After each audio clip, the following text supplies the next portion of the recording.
నమస్తే. శ్రీమాత్రే నమః. శ్రీ కృష్ణాయ నమః. భక్తి ఛానల్ ప్రేక్షకులకు స్వాగతం. మనకి ప్రతిసారి చెప్పుకుంటూ ఉంటాం, యోగాల గురించి చెప్తూ ఉంటాను.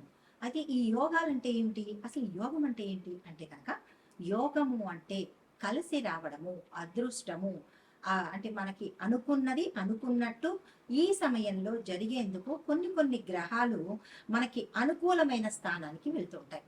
ఆ వెళ్ళే పరిక్రమల్లో ఇన్నాళ్ళు మనం బాధపడుతుంటాం. మేషాది ద్వాదశ రాశుల వారందరూ కూడా కొన్ని కొన్ని సందర్భాల్లో విపరీతమైన బాధలు, కష్టాలు, నష్టాలు ఇలాంటివి అనుభవిస్తుంటారు. అయితే ఈ యోగాలు వచ్చే సమయానికి మనకి ఆ కష్టాల నుంచి కాస్త మంచి జరిగే అవకాశం కనబడుతుంటుంది. అయితే ఇవి ఏ ఏ గ్రహాలు కలిస్తే మనకి మంచి జరుగుతుంది అంటే, కొన్ని కొన్ని మంచి శుభగ్రహాలు కనుక కలిస్తే మనకి విశేషమైన అన్ఎక్స్పెక్టెడ్ గా మంచి జరిగే అవకాశం కనబడుతుంది. ఇన్నాళ్ళు మనం బాధలో ఉన్నా, లేదంటే నిరాశ, నైరాశ్యము, నిస్పృహలో ఉన్నప్పుడు ఈ యోగాల యొక్క అంటే ఈ యొక్క గ్రహాల కలయికతో మనకి మంచి జరిగే అవకాశాలు ఎక్కువ శాతం ఉంటాయి. అందుకే మనం ప్రతిసారి దేనికైనా అంటుంటారు పెద్దలు, యోగం ఉండాలి, యోగం ఉండాలి అంటే. యోగము అంటే మనకి కలిసి రావడము, అదృష్టము అన్నమాట. అయితే ఇప్పుడు మనకి ఆగస్టు 5వ తారీఖు నుంచి, అంటే మనకి జూలై నెలలో 16వ తారీఖు నుంచి మళ్ళా మనకి 17వ తారీఖు వరకు, అంటే ఆగస్టు 17వ తారీఖు వరకు గురు ఆదిత్య యోగం కలుస్తోంది. దాని తర్వాత గురు తర్వాత మనకి బుధుడు ఆదిత్యుడితో, అనగా రవిగ్రహము బుధగ్రహము రెండు కలిసి మరింత విశేషమైనటువంటి మంచి ఫలితాలను ఇవ్వబోతున్నాడు. అంటే ఈ సంవత్సరం 2026 ఓవరాల్ గా చూసుకున్నట్టయితే చాలా అద్భుతంగానే మనకి మంచి మంచి యోగాలు వరుసగా వస్తున్నట్టుగా గోచరిస్తోంది పంచాంగం ప్రకారము. కానీ కొంతమంది ఏమంటారంటే, నాకు కలిసి రాలేదు, నువ్వు చెప్పిందంతా వృధా అని పండితులను విమర్శించడం చాలా అలవాటైపోయింది. ఇది మీ ఒక్కరి పేరు చెప్పో, లేదా ఫలానా వారి పేరు చెప్పో మీకు అద్భుతంగా ఉంటుంది అని చెప్పడం కాదు. పంచాంగం ప్రకారము చెప్పే మాటలు తప్ప ఎవరి సృష్టి కాదు, ఎవరి సొంత పైత్యము కాదు. ఈ విషయం ప్రేక్షకులు కొద్దిగా గమనించుకొని మంచి భావనతో వినే ప్రయత్నం చేయండి. జ్యోతిష పండితులను తోలునాడడం కానీ, అసభ్యమైనటువంటి మెసేజ్లు పెట్టడం కానీ, కామెంట్స్ పెట్టడం కానీ ఇలాంటివి మానుకుంటే ఈ యోగాలు మనకి ఇంకా ఎక్కువగా కలిసి వచ్చే అవకాశం ఉంటుంది. ఇష్టమైతే వినండి, లేదు అంటే కనుక ఆపేసుకుంటే మంచిది. కానీ శాస్త్రాన్ని దుయ్యబట్టడం చేసినట్టయితే కనుక కొద్దిగా ఇబ్బందులు పడే, ఎంత యోగాలు కలిసినప్పటికీ కూడా మనము ఇబ్బంది పాలయ్యే అవకాశం ఉంటుంది. కాబట్టి భక్తి ప్రేక్షకులు భక్తి మార్గంతోనే ఈ జ్యోతిష్యులు చెప్పినది ఏదైనా వినే ప్రయత్నం చేయండి. ఆచరించడం మీ ఇష్టము. అయితే మనకి ఆగస్టు 5వ తారీఖు నుంచి మళ్ళా ఆగస్టు 17వ తారీఖు వరకు బుధాదిత్య యోగం అనేది కలిసి వస్తుంది అనమాట. అంటే ఇందులో బుధుడు, రవి ఈ ఇద్దరు కూడా మనకి ఒకే రాశిలో సంచారం చేస్తూ మిగిలిన రాశులకు అందరికీ కూడా వారి వారి యొక్క జన్మ కుండలిలో ఏ స్థానంలో అయితే వీళ్ళు కలుస్తున్నారో ఆ స్థానము అద్భుతంగా ఉండేందుకు జరుగుతుందన్నమాట. అది ఇక్కడ మనం ఏం చేస్తామంటే, ఈ యొక్క బుధాదిత్య యోగంలో 12 రాశుల వాళ్ళకి ఏ ఏ రంగంలో ఎలా ఉండబోతోంది అని నేను ప్రతిసారి చెప్పినప్పుడు, ఉద్యోగము, వ్యాపారము, రాజకీయము, వ్యవసాయము, వాతావరణము, ఇలా ప్రతి ఒక్కళ్ళకి కూడా నేను టచ్ చేస్తూ ఎవరెవరికి ఎలా ఉండబోతోందో అనేది సవివరంగా నేను మీకు తెలియజేసుకుంటున్నాను. అదే పరిక్రమంలో ఈసారి బుధాదిత్య యోగంలో 12 రాశుల వాళ్ళకి, అందులోనూ విద్యార్థుల దగ్గర నుంచి ప్రతి ఒక్కళ్లకు, స్త్రీలకు అందరికీ కూడా నేను ఒక్కొక్కటి వివరంగా చెప్తాను. చాలా మందికి పురుషులకైనా జాతకము అని అనుకుంటారు. తప్పు. అంటే మనము జెండర్ లేకుండా చెప్తారు. ఇప్పుడు మనకి పంచాంగంలో కూడా స్త్రీలు, పురుషులు అనేది ప్రస్తావన ఉన్నప్పటికీ సామాన్యంగా ఆ రాశిలో ఉండే ప్రతి ఒక్కళ్ళకి అన్ని అన్వయించబడతాయి అనేది చెప్పదగినటువంటి విషయం అనమాట. అయితే ఇప్పుడు మనము మేషాది ద్వాదశ రాశుల వారికి ఈ బుధాదిత్య యోగంలో ఈ పీరియడ్ లో ఎలా ఉండబోతోంది, ఎవరెవరికి మంచి జరగబోతోంది అనే అంశాలు మీకు ప్రతి ఒక్కటి సవినయంగా సవివరంగా తెలియజేసుకుంటాను. నమస్తే. తదుపరి రాశి మకర రాశి. ఈ రాశి వారికి బుధాదిత్య యోగంలో ఎలా ఉండబోతోందంటే, ఈ బుధుడు సూర్యుడి యొక్క ప్రభావం వల్ల ఆర్థిక ప్రణాళికలు, బాధ్యతలు, క్రమశిక్షణ, వృత్తిలో నైపుణ్యము పెరిగేందుకు అవకాశాలు ఉన్నాయి. శ్రమకు తగిన గుర్తింపు కూడా మీరు ఈ సమయంలో పొందుతారు. గతంలో ఆలస్యమైన పనులు ఇప్పుడు వేగవంతంగా ముగిసేందుకు అవకాశాలు కనబడుతున్నాయి.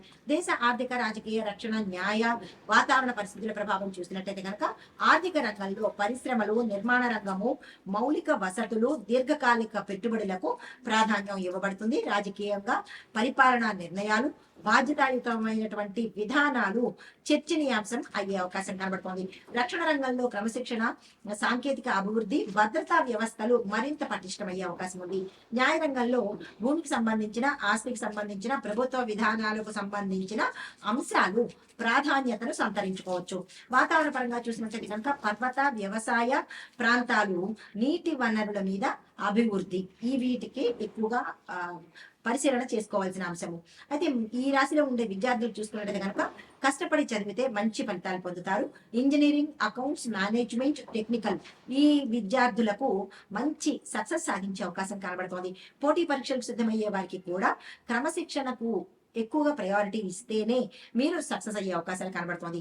ఈ రాశికి అధిపతి శని భగవానుడు కాబట్టి శని భగవానుడు క్రమశిక్షణకు అధిదేవుడు. ఎవరైతే క్రమశిక్షణతో ఉంటారో వాళ్ళకి సక్సెస్ దానంతట అదే వచ్చే అవకాశం కనబడుతోంది. ఈ విషయంలో జాగ్రత్తలు తీసుకోండి. పరిశోధన, నైపుణ్యాభివృద్ధి కోర్సులకు ఇది చక్కని సమయము. మీకు చెప్పదగినటువంటి సలహా ఏంటంటే ఆలస్యం చేయకుండా ఏ రోజు పని ఆ రోజు అన్నట్టుగా ఉంటేనే ముందుకు వెళ్లే అవకాశం కనబడుతోంది. ఉద్యోగస్తులు చూసుకున్నట్లయితే కనుక మీకు ఆ బాధ్యతలు పెరిగేందుకు అవకాశం ఉంది. మీ కష్టానికి తగినటువంటి గుర్తింపు కూడా లభించే అవకాశం కనబడుతోంది. ప్రమోషన్ లేదా కొత్త బాధ్యతల కోసము ప్రయత్నించే వారికి ఈ సమయము అనుకూలత కనబడుతోంది. ప్రభుత్వ ఉద్యోగ ప్రయత్నాలు చేసేవారు మరింత శ్రమ పడవలసిన పరిస్థితి, తొందరగా అనుకూలత అయితే కనిపించడం లేదు. అయితే మీకు అనుకూలమైన రంగాలు ఏమిటి అంటే పరిపాలన, ఇంజనీరింగ్, బ్యాంకింగ్, నిర్మాణ రంగము, ఐటీ రంగము. అయితే వ్యాపారస్తులు చూసుకుంటే కనుక స్థిరమైన అభివృద్ధికి ఇది అవకాశంగా కనబడుతోంది. దీర్ఘకాలిక ప్రణాళికలు మీకు విజయవంతం అవుతాయి. దీంతో పాటు నిర్మాణము, రియల్ ఎస్టేట్, మెషినరీ, టెక్నికల్ రంగాలకు మంచి అనుకూలత ఏర్పడే అవకాశం ఇది. కొత్త పెట్టుబడులు చేసే ముందు లాభ నష్టాలు కొద్దిగా బేరీజు వేసుకుని మంచి చెడ్డ చూసుకుని ముందుకు వెళ్లే ప్రయత్నం చేసుకోండి. కుటుంబ పరంగా చూసినట్టయితే కనుక మరిన్ని బాధ్యతలు పెరుగుతాయి. మీ నిర్ణయాలకు కుటుంబ మద్దతు సంపూర్ణంగా లభిస్తుంది. పెద్దల ఆరోగ్యం పట్ల జాగ్రత్తలు తీసుకునే ప్రయత్నం చేయండి. పని ఒత్తిడిని ఇంటి సంబంధాల మీద చూపించకుండా జాగ్రత్త పడే ప్రయత్నం చేయండి. పనిదారి పనిదే, ఇల్లుదారి ఇల్లుదే. దాని ఇన్ఫ్లుయెన్స్ ఇంటి మీద పడకుండా కాషియస్ గా ఉండే ప్రయత్నం చేసుకోండి. వివాహము, సంతానం చూసినట్లయితే కనుక అవివాహితులకు కుటుంబ సభ్యుల ద్వారా మంచి సంబంధాలు వచ్చే అవకాశం కనబడుతోంది. మీరు ఇంటి నుంచే ప్రయత్నం చేసుకోండి. ఆలస్యమైన వివాహ ప్రయత్నాలు సక్సెస్ అయ్యే అవకాశం కనబడుతోంది. విచారం పడకండి. వివాహితులకు దాంపత్య జీవితంలో బాధ్యత, పరస్పర అన్యోన్యత, గౌరవము పెరిగేందుకు అవకాశాలు కనబడుతున్నాయి. సంతానము భవిష్యత్తు కోసం మీరు వేసే ప్రయత్నాలు, ప్రణాళికలు సక్సెస్ అయ్యే అవకాశం ఉంది. ఇంకా వ్యవసాయదారులు చూసుకున్నట్లయితే కనుక క్రమబద్ధమైనటువంటి ప్రణాళిక మీకు లాభాన్ని తెచ్చిపెడుతుంది. కాబట్టి ఒక సిస్టమాటిక్ వేలో మీరు వ్యవసాయ పద్ధతులను ప్రవేశపెట్టండి. భూమి, యంత్రాలు, పెట్టుబడుల విషయంలో మాత్రం జాగ్రత్తలు తీసుకోండి. దీర్ఘకాలిక పంటలు, తోటల పంటలు కనుక మీరు వేసినట్లయితే అనుకూలంగా ఉండే అవకాశం కనబడుతోంది. వ్యవసాయ పత్రాలు, రుణాల విషయాలలో కనుక జాగ్రత్త తీసుకోండి. అప్రమత్తంగా ఉండే ప్రయత్నం చేసుకోండి. ప్రభుత్వ, ప్రైవేట్, ఐటీ రంగాలు చూసినట్లయితే కనుక అధికారిక పనులు నెమ్మదిగా అయినప్పటికీ పూర్తయ్యే అవకాశము, స్థిరమయ్యే అవకాశము గోచరిస్తున్నది. పరిపాలన, ఇంజనీరింగ్, ఆర్థిక ఈ విభాగాల్లో ఉన్న వాళ్ళకు మంచి అవకాశాలు వస్తాయి. అయితే ప్రైవేట్ రంగంలో చూసినట్లయితే కనుక మీ యొక్క పనితీరుకు గుర్తింపు లభిస్తుంది. కొత్త బాధ్యతలు, టీం నిర్వహణ ఈ అంశాల మీద అవకాశాలు ఎక్కువ వస్తాయి. తీసుకునే ప్రయత్నం చేసుకోండి. ఐటీ రంగంలో చూస్తే కనుక software, data management, system admin, technical రంగాలలో మంచి అభివృద్ధి గోచరిస్తోంది. ఆ దిశగా మీరు ప్రయత్నం చేసుకోవచ్చు. మీకు కలిసి వచ్చే కలర్స్ నీలము, ఆకుపచ్చ, గోధుమ రంగు. నెంబర్స్ 5, 8, 6. వారాలు శనివారము, బుధవారము, శుక్రవారము. మీకు చెప్పదగినటువంటి పరిహారాలు ప్రతి బుధవారము గణపతి ఆరాధన చేయడము, గరికమాలను సమర్పించడము. శనివారం రోజు శని భగవానుడికి నువ్వుల నూనెతో దీపాన్ని వెలిగిస్తే శుభప్రదంగా ఉండబోతుంది. కష్టపడే వారికి సహాయం చేయడం చాలా మంచి పని. అయితే మీకు సమయ పాలన, నిజాయితీ ఈ రెండు మీరు తప్పనిసరిగా మకర రాశి వాళ్ళు తప్పనిసరిగా పాటించాల్సిందే. అయితే మీరు ఇవ్వవలసిన దానాలు నల్ల నువ్వులు, పచ్చి పెసలు, దుప్పట్లు, విద్యా సామాగ్రి మీరు దానంగా ఇచ్చుకోవాలి. మీకు చెప్పదగినటువంటి మంత్రాలు శని భగవానుడికి ఓం శని శనేశ్వరాయ నమః అనే మంత్రము ప్రతి శనివారము బుధుడికి సంబంధించి ఓం బుంబుధాయ నమః అనే మంత్రము, గణపతికి సంబంధించి ఓం గ్లౌం గం గణపతియే నమః ఈ మంత్రాన్ని ప్రతి బుధవారం 108 సార్లు చదువుకోండి. అయితే ఈ ఓవరాల్ గా ఈ మకర రాశి వాళ్ళకి ఈ బుధాదిత్య యోగంలో కాలం కలిసి వస్తుంది. ఉద్యోగ స్థితిగతులు మెరుగుపడతాయి, స్థిరత్వం ఏర్పడుతుంది. ఆర్థిక ప్రణాళికలు, బాధ్యతల నిర్వహణ, దీర్ఘకాలిక విజయాలకు మీకు ఇది అనుకూలమైన సమయము. అయితే సహనము, క్రమశిక్షణ ఈ రెండింటితోనే మీకు ముందుకు వెళ్ళినట్టయితే స్థిరత్వము, సక్సెస్ సాధించే అవకాశం కనబడుతుంది. ఇది ఈ రాశిలో ఉండేవారు చెప్పదగినటువంటి గోచారిత్య ఫలితాలు, పరిహారాలు, సూచనలు. నమస్తే.